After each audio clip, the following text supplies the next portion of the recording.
রোজাদারের দোয়া ফেরত দেওয়া হয় না। দোয়া কবুল হওয়ার অন্যতম একটা অস্ত্র হচ্ছে রোজা রেখে দোয়া করা। কেমন করে ফেরত দিবে? আল্লাহর জন্য আমরা না খেয়ে আসি, তাই না? আল্লাহ পাকের মায়া হবে না, দয়া হবে না?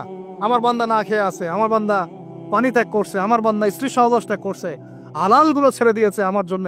তা আমি কেন তার দোয়া? অবশ্যই আল্লাহ পাক উপযুক্ত মনে করলে দোয়া কবুল করবেনই করবেন ইনশাআল্লাহ। দোয়া করার পদ্ধতি জানতে হবে। হারাম খাওয়া যাবে না, শিরক করা যাবে না, বেদাত করব না।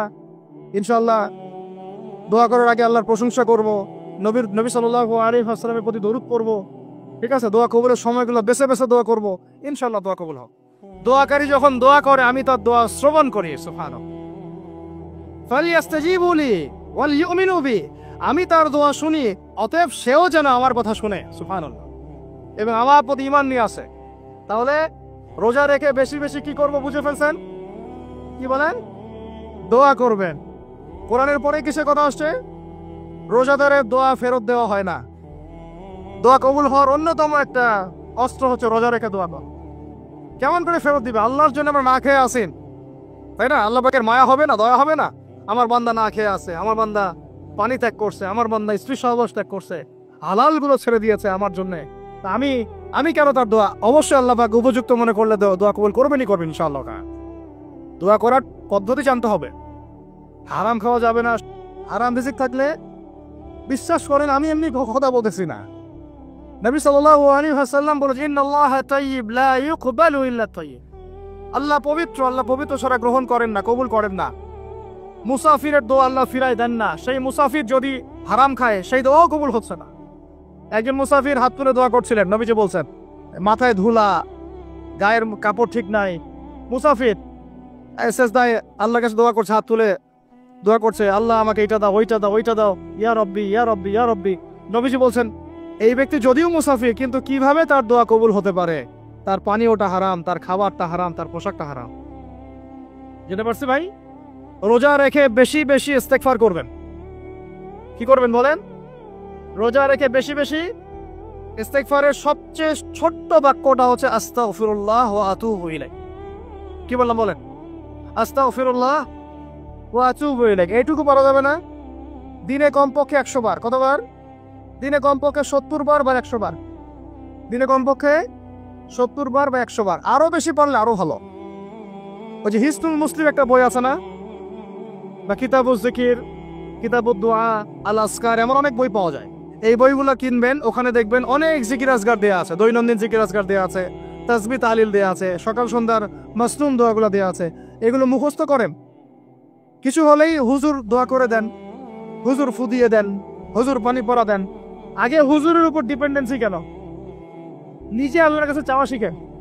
সেজদায় গিয়ে আল্লাহকে বলেন, আল্লাহ আমার অসুস্থ, আমি অসুস্থ, আমাকে শেফা দাও।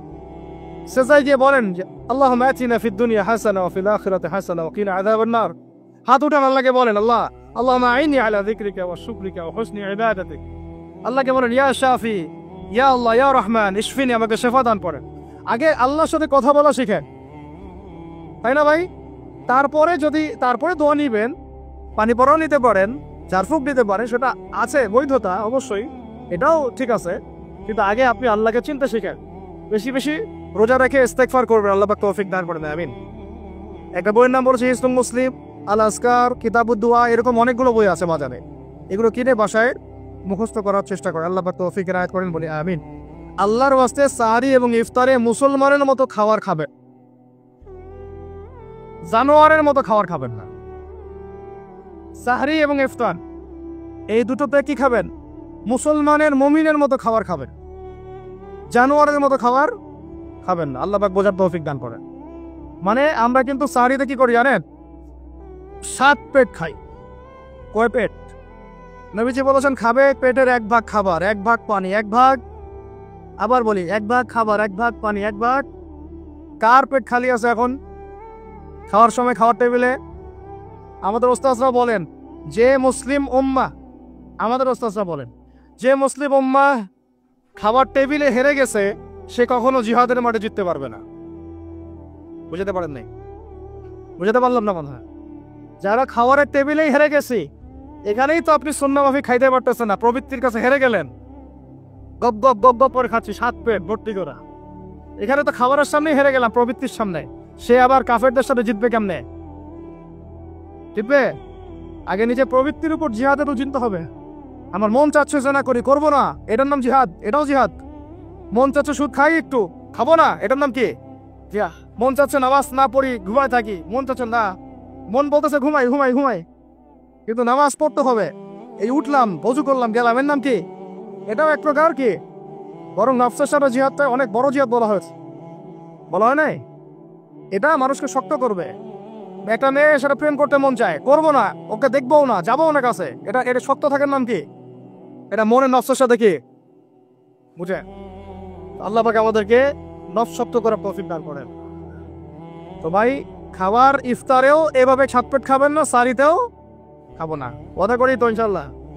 শোনেন, পরিমিত খাবেন, পুষ্টিকর খাবার খাবেন। পরিমিত খাবেন কিন্তু পুষ্টিকর খাবার খাবেন, তাহলে যথেষ্ট হবে ইনশাল্লাহ। এই রমাজানে আমরা সবাই বেশি থেকে বেশি কোরআন তেলাওয়াত করবেন সব।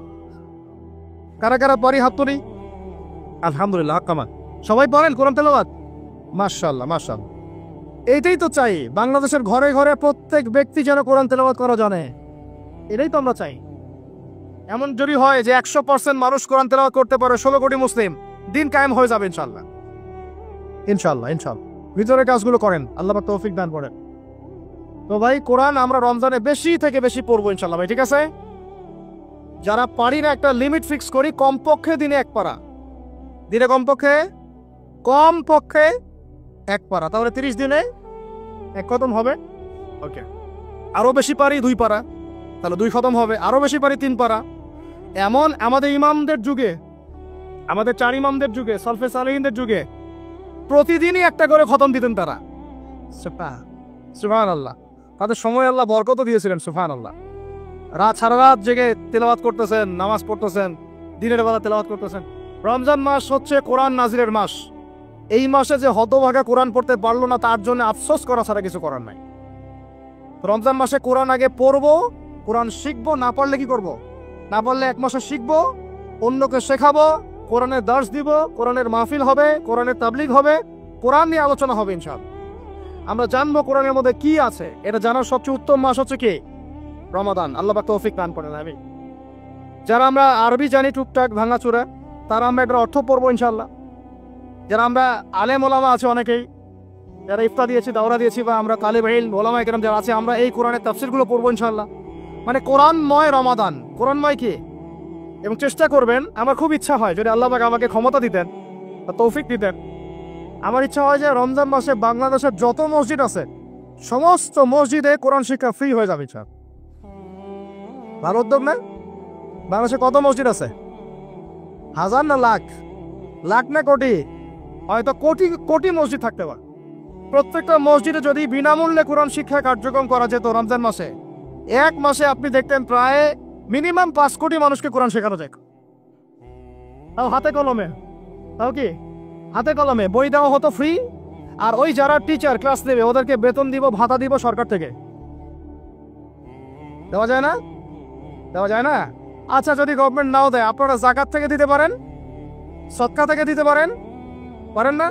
নিজেদের পকেট থেকে দিতে পারেন, নিজের ব্যবসা থেকে দিতে পারেন, এলাকা ভিত্তিক দিতে পারেন। কত উৎস আছে না?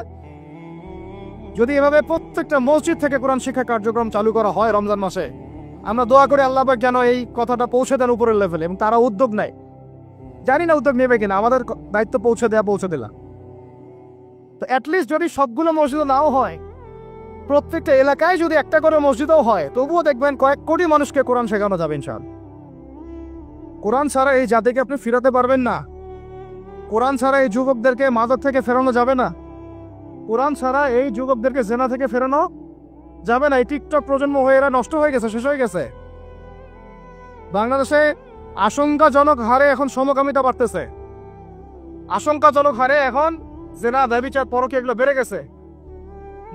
মাদক দ্রব্যের কি ছয়লাভ, এই যে গুন্ডামি, মাস্তানি, ছিনতাই কারা করতেছে? যারা ইয়াং ছেলেপেলে এরা করতেছে। এদেরকে ফিরাইতে হইলে কোরআন ছাড়া কোনো গতি নাই। আইয়ামে জাহেলিয়াতের সেই মানুষগুলো কোরআনের আলোয় শ্রেষ্ঠ মানুষে পরিণত হয়েছে। কথা বুঝতে পারেন নাই? আইয়ামে জাহেলিয়াতের সেই মানুষগুলা যারা একসময় নিজের মেয়েকে দাফন করেছিল জীবন্ত, ইন্না লিল্লাহি ওয়া ইন্না ইলাইহি রাজিউন। চিন্তা